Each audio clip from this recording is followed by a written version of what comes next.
کا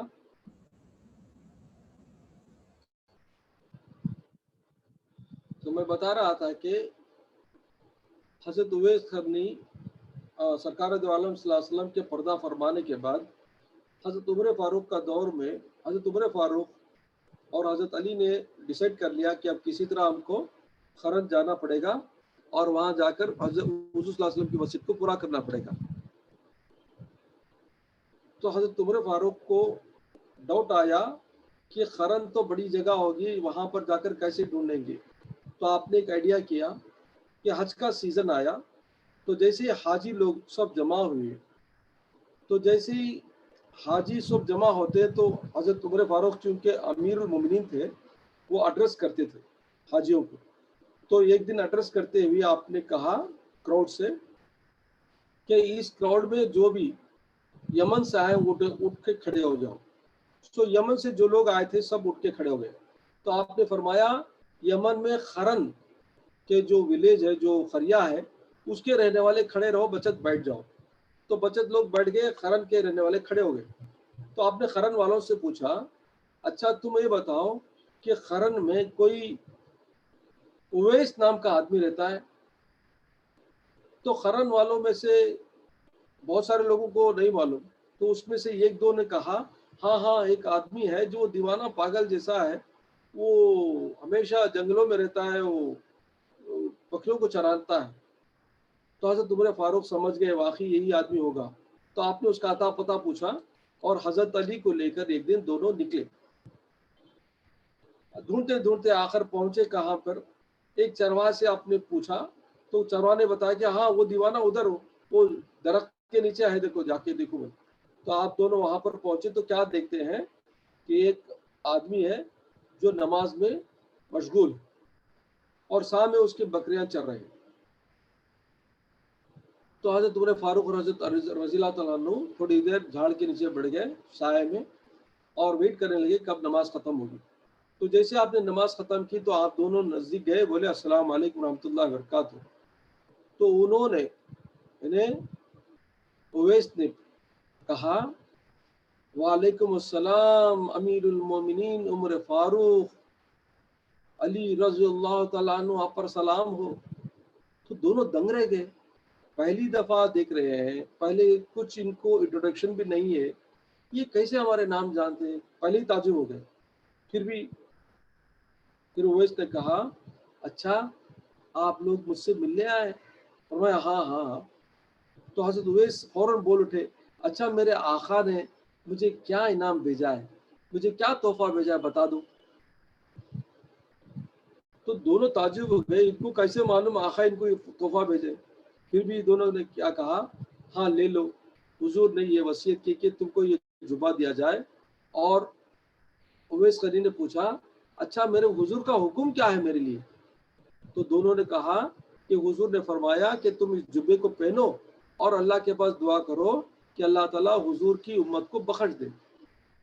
تو حضرت اویس قرنی فوراً اس جبے کو پہن لیے اور فوراً سجدے میں گر گئے, رو رہے کافی دیر تک روتے رہے.